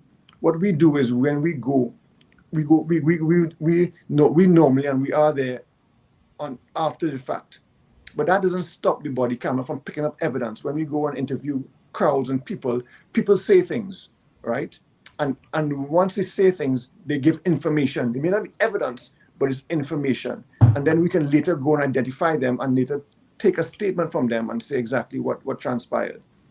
The body camera, of course, is instead of our investigators looking and writing down, they can then walk through the scene and see what happened. And so it allows them to focus more on looking at the scene and on what happened. So when they come back to office, they have a better visual idea of what transpired. Of course, Paul, with all the evidence, it facilitates video evidence, that can be used in court, which is very important. And so there are a lot of benefits to using the body camera, it improves, I think, trust and transparency and accountability in how we do our own investigations, because we then can look at how our investigator interacts with the witness, what questions they ask, and we can use that for further training to improve the investigator. I can tell you the investigator used the body cam and went down to Barrett-Port for the last police-involved shooting and got good evidence, and we were able to see it. And what happened too, our body cams have internet, they have SIMs in them, so we can view it live, right? So we can actually see where he went and what transpired, and we can direct him to go to X or Y or ask A, B, or C question. So we are there on the ball, on him, showing what to do and asking questions and telling him what questions to ask. So we are on the spot and we are working. That's very interesting. You have described the scenario that I would imagine that the police service would be championing in terms of real-time connectivity to body cams in high-stakes involvement where the police are concerned. Could you give us a sense of how long it took you to procure these devices and train your officers to use them? Paul, if you remember, there was a crime convention held in the Hyatt. I think that must have been about in March or so. I met and interviewed with the persons with these body cameras. These are Halo body cameras. And I mean, when he spoke to me about the body cam, I realized that right away we can use them. And it took about 2 months, Paul. It wasn't long at all. You know, but we would admit that how long it took to be trained? I think that's one of the questions Paul wants to know. How long did it take to be trained? Well, training was over a day, if so much training. Nah, impossible. It's not hard to use a body cam. Impossible. I'm telling you. You tell lies. No, I don't. I'm being facetious. Yeah, no, it's a day. I mean, it's a body camera. One day? One day. No, your officer's too intelligent. No. It's less than a day. No, I can't believe that. No. Yeah. You know, David, let's say 3-5 years from now, what kind of powers you would want the PCA to have? Would you, for example, do you want PCA investigative officers or the police complaints authority to have powers of arrest, for example, that they can arrest and take the matter through the court system? What is the vision that you see in the next 3 to 5 years? Okay, first of all, let me say that the PCA is a civilian oversight body, right? That is how the act was made up. If you want to go to further powers, then you're looking at a different model, all right? You're looking at a model where civilians can arrest police officers, civilians can charge police officers, and civilians can go ahead and prosecute police officers, all right? So it's a whole new dynamic. And, I don't want to, sensationalize or what powers I want and this and that. But I mean, I just want to let you know and let the public know that it will be a different discussion. It's really for the politicians to decide this is where the PCA is at and where do they want to see it going, because but in a broad and general sense, there are options available because there are models that exist around the world. One, you've been on record as saying that you would prefer the legislation be expanded to include some independent investigative powers. And also, I think there's an option in a jurisdiction I read where a similar organization or entity had, upon authorization from their version of the DPP, fiat to do prosecutions. Right. With the authorization of the office of the DPP in particular cases. Is that, yeah. Am I getting it right? Yeah, that's correct. And that is what we've been looking at. I mean, we have spoken with the DPP already, and the fiat, I guess, it would be granted because normally fiats are granted, but it has to be done in a limited case. We were looking at summary matters only, to get accustomed and to build capacity within the PCA to be able to prosecute matters. So that is something that we have been looking at. Why is that important? Because it's a summary matter, it can be done quickly. Instead of it going back to the police to investigate, which will take more than 6 months, we can do the investigation and we can do the prosecution once the DPP agrees with it, with the fiat, and it'll be quicker. And it will also allow people to understand that, hey, we can do it. I mean, there are other bodies that prosecute also in Trinidad besides the police, Custom does it also, etc. So, I'm saying that we can eventually, in time, that would be something that we can look forward to. And just for the purposes of the audience, those summary matters involve what kinds of matters?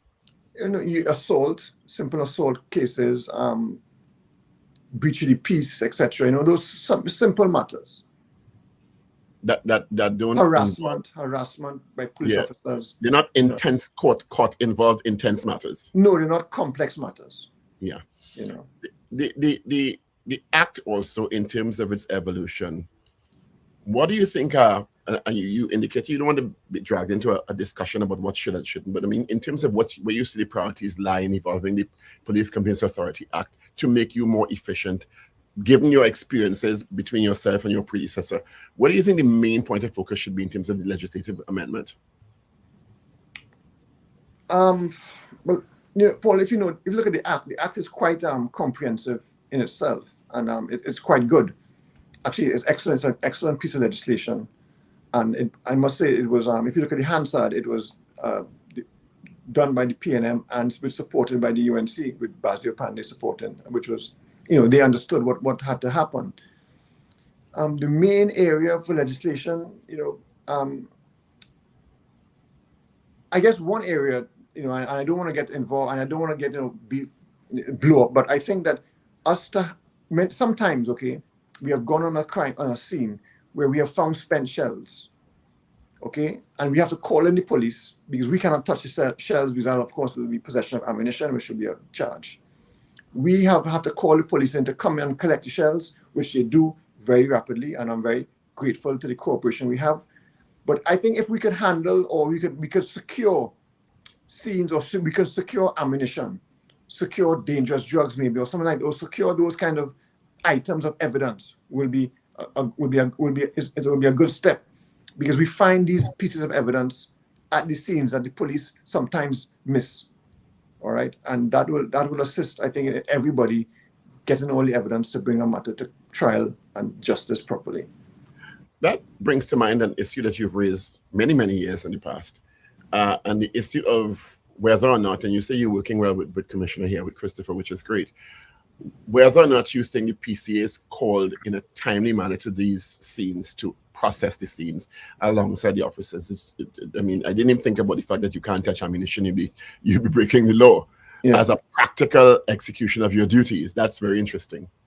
Well, unfortunately, we're not called to these scenes. We hear it from the media, and I want to thank the media very much for, alerting us. Whenever there's a police shooting or anything like that, I get a call from the media, a media house. And is it that the police should be calling you? Because it's very strange to me that you are the constitutional body, the Police Complaints Authority, are supposed to be working alongside to ensure transparency and accountability. And as you said, it's not to catch police, it's to make sure that there's a sense of justice in the situation. Yeah. And you don't get a call from a police in a police-involved shooting. The media calls you or the public calls you. Isn't that a little odd? It is, and we had tried many years ago to have a MOU with the police, and when they had a police-involved shooting, the most senior person at the scene would call their senior, who would then call me or the deputy director, and they would have our contact numbers, or email or WhatsApp or whatever it is. And then we would then dispatch a team from the PCA to go and see and make sure everything is looked over. But that it didn't go anywhere. And there's no legal obligation. I think something like that has to. I think that's something that has to be legislative. It has to be in legislation that at a scene of a police-involved shooting, it's law that the police are required to call the PCA. I think that I don't think an MOU will work. Well, I wouldn't disagree with you. But can that be in the regulation also? It can be in a departmental order, yes. Yes. It doesn't have to go to Parliament for that. The Commissioner of Police can put it in the departmental order or the regulation that it is mandatory that a senior officer on the scene, the most senior officer on the scene, call the PCA to process this scene. That is confusing to me that you've been asking for this. I've been interviewing you about 10 years now. I'm not so sure that I have so much confidence in departmental orders, but go ahead. No, well, if they breach a departmental order, that's a disciplinary offense. Yeah. So departmental orders are used are they like laws for the TTPS? But there are departmental orders for so many functions in terms of how they're supposed to operate, and it seems as if the police don't. But see, Richard, in that case, if it is, police-involved shootings will come to the media, come to light. So if it is that they don't call us within 24 hours or 12 hours or whatever time frame you want to put it, that would be a breach that would be a breach easily solved. Where people can be held accountable. Yes. I've said this 10 years ago and I'll say it again. It is shocking to me that the police are still not, no matter who is commissioner, being advised to call the PCA to a scene of a police-involved shooting to process it in a timely manner. And as we all know, the more time passes, the more evidence gets corrupted. It is shocking to me that we're still having this conversation. Yeah. What do you think the resistance is? Well, one of the I guess stumbling blocks was that the scene, it may be a hot scene, and they wouldn't want to endanger PCA lives. The terrain may be somewhere where we cannot go or traverse, and those, etc., etc. But of course, when our officers go there investigators go there, they will have to assess where to go and what not to do. But I think a presence there will at least give the public some sort of confidence that at least an investigation is going to start and whatever evidence is on the scene wouldn't be tampered with. You know, I think that's very important. I can't believe. Well, you see, I suppose you have how would I let me put it this way? If you have a crime scene, because it's a crime scene, somebody's been shot, a police officer has shot X, or police officers have shot X or Y, and it's a police-involved shooting. There is evidence that the police now have to collate, because the police are the prosecuting, well, not the prosecuting, they're the investigative body for whether a crime has occurred, which could be later prosecuted. But if the PCA is also there now in a different remit, in the sense of looking at the behavior of the police officer and whether the police officer needs to be held accountable, there becomes a clash of who takes control of the evidence on the scene, and should the PCA have priority? Well, in Jamaica, INDICOM has precedence at all crime scenes in Jamaica. But of course, INDICOM in Jamaica has a I would say a forensic laboratory where they could examine firearms, ammunition, and preserve scenes, and kind of preserve evidence they found at scenes. And of course, so we don't have that here, because we don't have that in our legislation, that the PCA has precedence over crime scene. Because in Jamaica, as soon as they have a police-involved shooting, they must call the INDICOM, and INDICOM, when INDICOM goes there, they take over the crime scene. You know, which seems highly logical. Yeah. That's how the sequence of events should work in terms of the complete transparency and accountability. That bolsters confidence not only in the PCA but also in the TTPS. Yeah. So it's strange, and Paul, I take your point. It's strange that the Trinidad and Tobago politicians have not seen to take that or mimic that part of the Jamaican Act. It's even stranger that we have regional conferences. We had a regional crime as a public health issue conference that he had under the auspices of the Honorable Prime Minister. We have regular regional collaborations between commissioners of police in the region. We have legislative conferences where we share information in the region. We have CARICOM, and yet our legislature is not moving in the direction of something that is clearly practically superior. I don't know, things that make you go, Let me move on before I get myself in trouble this morning. David, I saw in the Police Complaints Authority published report, a domestic violence report. Tell me about that. And why the PCA thought it was important to actually have a separate report where that is concerned.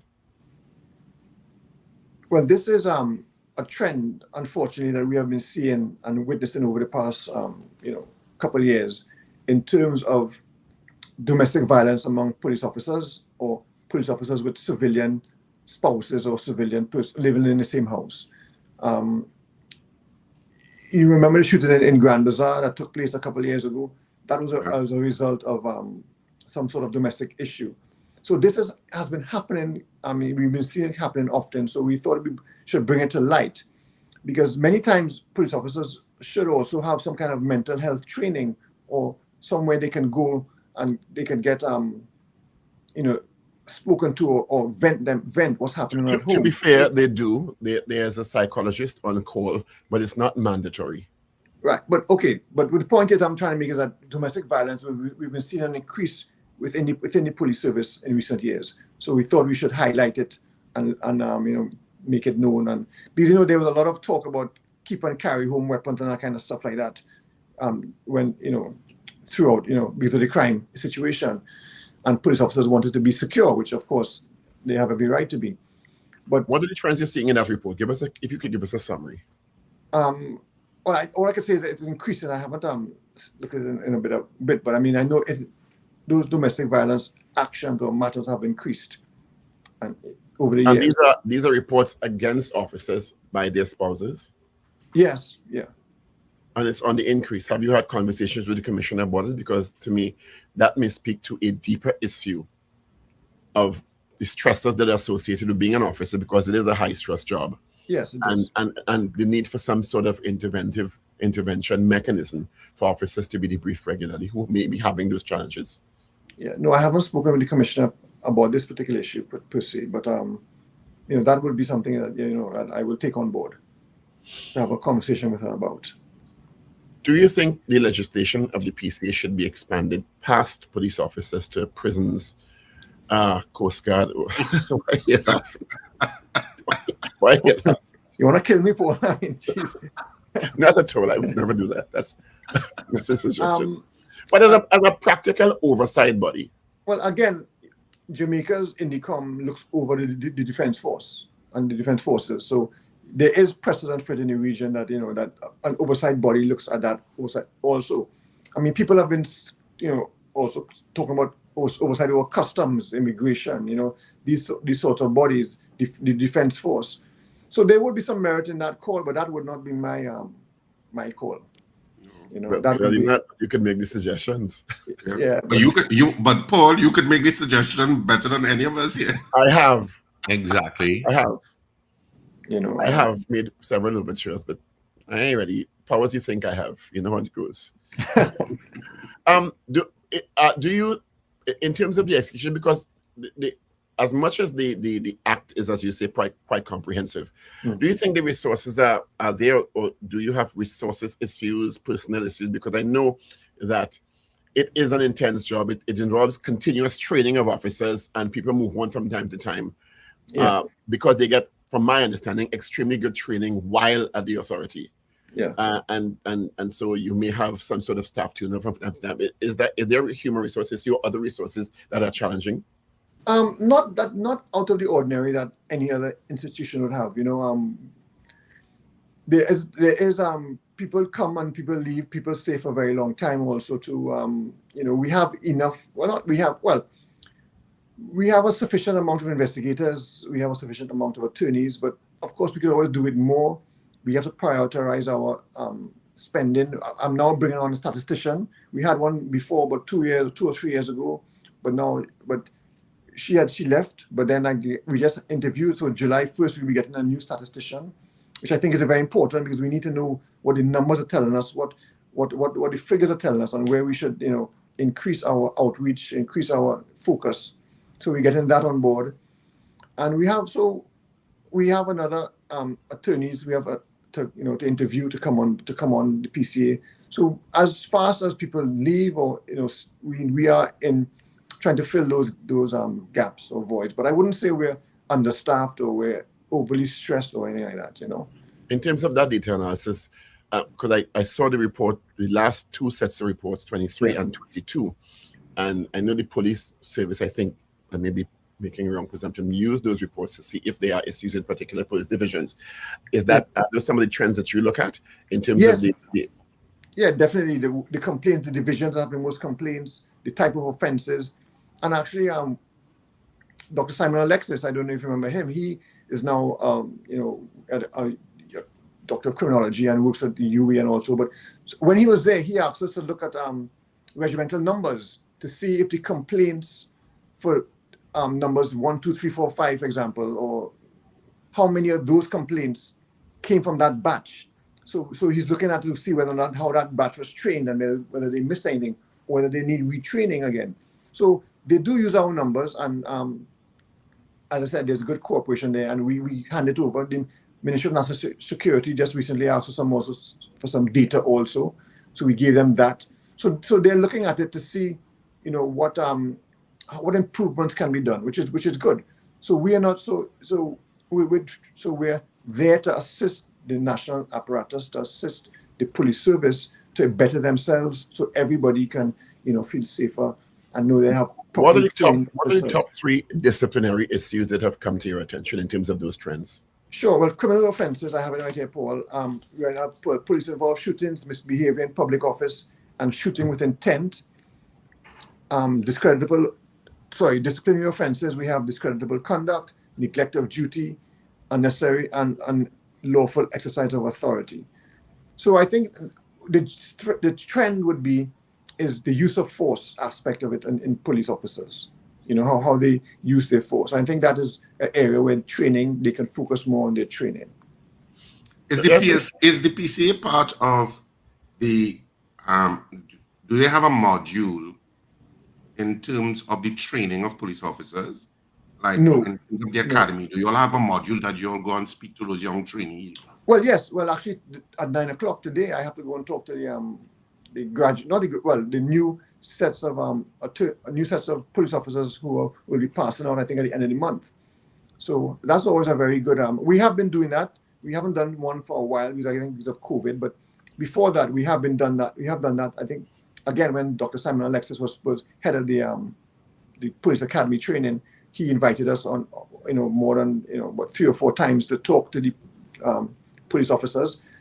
That has always been very good. The trainees, they're very inquisitive. They ask a lot of questions. They're very enthusiastic, and they want to learn about the PCA. So I think that I really enjoy going to the police academy to giving a lecture about what the PCA is about, and to try to put it in their mind that the PCA is not a body trying to get you or whatever it is. We are a body, we are an independent oversight civilian body who we're just looking at what transpired. We look at both sides and we come to a decision. Paul, I don't, there's a lot of matters that have been closed also against police officers. So I want to stress that also. There's not only matters that have been sent to the police, to the commissioner and the DPP. A lot of matters have been closed by the PCA. That we found no merit in there, or we didn't find enough sufficient evidence to warrant the matter going to the DPP or commissioner of police. So the police have to realize that too. So it's a very fair and just system. And it's not okay. In terms of that, David, though, you brought that up. What is the percentile difference? Is it more of a percentage that you close, or more of a percentage that you recommend for further prosecution? Because that would be kind of indicative of where the TTPS is at. No, I think it's more. We definitely close. We close more matters than we send to the commissioner of police and the DPP. Well, that's good information. Yes, and not only that, but you see, people must understand that once they do an investigation, okay, the legal department looks at the evidence, and the legal department then makes a recommendation or gives it the authority, that's the deputy, as Michelle, Solomon Bash, and myself, to look at the matter again. So it goes through 2 phases of I guess deciding on the matter. The legal department looks at it first of all, and then the authority gives the final decision. So it's a very formal and very transparent process. Can come into a decision. Does that mean that there's a sense that the public, in some instances, may be making false accusations against the police, leading to those matters being dismissed? Well, I won't say false. I'll say that there's insufficient evidence that they have given us to take a matter further. So, for example, many times it's a matter between the police and themselves. And they say police did X or police did Y. And we have to close that matter because it's their word against the police. We cannot take the matter any further. That there must be some beyond a reasonable doubt or beyond a balance of probabilities. And in that case, they have not passed that threshold. So therefore, because there's no evidence to corroborate what the person said. So we cannot take the matter any further. So there are a lot of matters like that we have to close. And also many times also, when the officer and the complainant, they see each other somewhere, and they discuss their differences or grievances, and they close the matter and they say, well, we spoke about it, and I cool right now, I'm good, and they close the matter. So a lot of that happens also. Are you seeing a change? Because you say it, and it kind of occurs to me that the PSA is a civilian oversight body, and very often paramilitary or pseudo-military entities like police service or which are so clothed in a uniform and an identity, yes, are resistant to external civilian interventions. Yeah. Is that mindset still evident, or is it changing? Because very often, if you talk to any police officer or someone who's been in service, there's a we and them, and you are police, you are uniform, you are civilian, and that could be part of the issue with the culture clash sometimes. Paul, I would say that culture regarding the PCA has changed. I mean, you do get pockets of resistance. Sometimes when you go to serve a letter, they say, oh no, serve it on that has to go to the commissioner's office, which is not right. So you do get those individual officers who are doing the wrong thing. But the majority, Paul, I'm saying this, most sincerely, the majority of police officers now understand the role of the PCA and will facilitate the PCA when we go to the police stations. Quite interesting. Anything else you want to add before we close? Because I think the PCA plays such an important role, and it's been in existence how long now? 15? How many years? Well, 2000, yeah, 2000, and then 2020. I came in 2015, 2014. So Gillian, Justice Lucky was there before, 2 years before. So, and that is when it was the act was proclaimed. Mm-hmm. So it's about 14 years now. 14 years, it's been in existence. And there's a lot of interaction with a police service over many different commissioners. Are the commissioners, as you see, you work well with Commissioner here with Christopher. Are they getting it? Are they understanding that this can only serve to improve the service? I think so, Paul. Yes, I'd have to say yes. They do get it. I mean, because I've been there for 10 years and I've been through, from Mr. Williams right up. So they know me as junior officers who are now commissioned. They know what we've done, Mr. Jacob, and those. So yes, Paul, I would say that the police have it's a better relationship. They understand what we're doing. And I think once they understand what we're doing, they embrace us and they encourage us. There are some pockets of officers that still don't want to cooperate, but we find ways around them.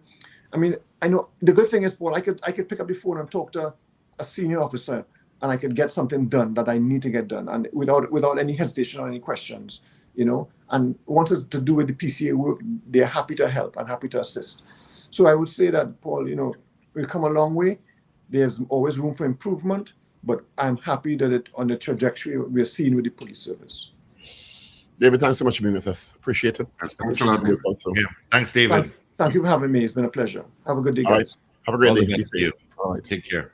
David West, Director of the Police Complaints Authority, as our guest. Done a lot of work with that authority. And also good morning to Michelle Simon Bash, who's the Deputy Director. We have a couple of minutes to take some calls. This chat hot this morning. They're going at each other this morning in this chat. Ooh. This chat. I've even looked at the chat this morning. Take a look at it. Good morning, caller. Good morning. Good morning. Hello, Mr. West. Have you all seen or done the investigation in Portersville with the 5 youth men from CLATS? Have you all done any investigation on that? Mr. West is gone. Sorry, I should have invited you to call. I should have been. My bad. Pardon me? Mr. West is gone. I should have invited him to take some calls. I apologize for that. Oh, okay. Sorry about that. Well, I was calling and I was watching it on the phone, and when I called, it stopped the video, so I wasn't able to see that part of it. Okay, then I understand that. I would like to ask him, how do you apply for the Police Complaints Authority? I think I would be a good fit for that. Never thought about it before, but having listened to the interview, I'm like, why you never apply for there? I think so. With the general. Go to the website, Lincoln. You sure you're qualified, boy? When they do the site test, you might get through, You may have you may come up on the end of some sort of, when they're doing jury selection, there's test to see propensity. All right, that's Lincoln. Lincoln, check the website. Usually websites would have a recruitment section. Imagine you go to talk to police to talk about, oh God, Lord save me. Check your website, Lincoln. Oh, all right. We have a couple of minutes again. 222-8255. Toll free North Americans. 866-525-1099. That's our numbers directly into our studio. You can give us a call. A good fit, yes. Yeah, and what's a good fit for laughter is Love is a Walk, which is on this weekend, Friday and Saturday at SAPA, Friday at 8:30 and Saturday at 8:30. We have no Sunday show in SAPA this weekend. It's Friday and Saturday, and of course the box office at SAPA is open every day from 12 noon to 6 p.m. And tickets are also available at K Squared Fashions at C3 Center, Gulf City, and Brentwood Mall in Chagonas, as well as Fens of Marabella by the roundabout, so you know where to get tickets. You can also purchase tickets online. You can check RSRR Productions theater page on social media. You should not miss this. Even at the bar last night, which I never knew existed in Woodbrook, I met people who came to the play and they were saying, thank you so much for distressing me, because I'm so stressed that when I come to a play, I feel rejuvenated. So this will certainly rejuvenate you. All right. Good morning, caller. Hey, morning again. Morning, Mr. Ragoobarsingh. Yes, Mr. Patrick. Officer, just get gone down just so by. You're talking about Dale? Yeah. Dale, you're talking about? Right? Yeah. I know this fella, I know Dale, now a garage having a man. Dale build up himself from nothing and build up himself, you know. He used to race cars, he racing boat, all kind of thing. And you're going to sit down and take a beer with your wife and a partner, and a young boy coming just and rob all you and try to shoot all you, and dead just away. Life very, very fragile, you know. So then how Christopher could deal with that? How she could deal with that? How she could deal with a little imps just going about with a gun just so? Well, you want the complex answer to that? The complex answer to that, if I wanted to give it a little complexity, is that if it is you have a culture where people who are of the criminal element feel that the percentile of them getting away is very high, it's going to have incidents like that. Because you feel, in other words, you feel secure enough that I will get away if I do X, Y, or Z. That's the problem, Mr. Patrick. So you're business if you get dead too? If you get shot or get killed too, then you're business then? Mr. Patrick, actually, there's some people, I stress some, from that generation and others, who really don't care too much, you know. They live for today. Yeah. Thanks, Mr. Patrick. Alone, boy. All right. All right. Take final call of the morning. Good morning. Hello, good morning. Morning. I enjoyed the interview you all had with Mr. West. But this morning, I must say my heart bleed for that police officer. It showed clearly where lawlessness in our country where it reached. It showed clearly where all these illegal firearms enter in our country. It showed clearly that the people who bring in these illegal firearms bring it in with some other substance. The substance moving from one point to the next point, and they put in these illegal firearms in the hands of these people. God put a hand and help us here in Trinidad and Tobago. And I'm saying it on your program. The Minister of National Security should resign. We shouldn't have Annie Roberts in our parliament. We shouldn't have Reid Mack in our parliament. And I'm disappointed that they could give us Ola Christopher to remain in next year to be Commissioner of Police. I know they will say the Police Service Commission is doing their work by interviewing people, add everything for people to apply for the job as Commissioner of Police. But at least we have deputies. Something definitely wrong. I go on. Thank you. You all have a great day out there. Be safe. Yeah, have a good one. Yeah. Have a fantastic day. Of course, reminding you again that love is a walk, is a great de-stressor. Trust me, sometimes you need to laugh, to relax and enjoy Trinidad and Tobago. And of course, you have the opportunity to do that this weekend in San Fernando at SAPA, Friday at 8:30 and Saturday at 8:30. Tickets available at the SAPA box office from 12 noon to 6 p.m. daily and all our usual outlets. Have a fantastic day. Remember to smile and laugh. It's great for you.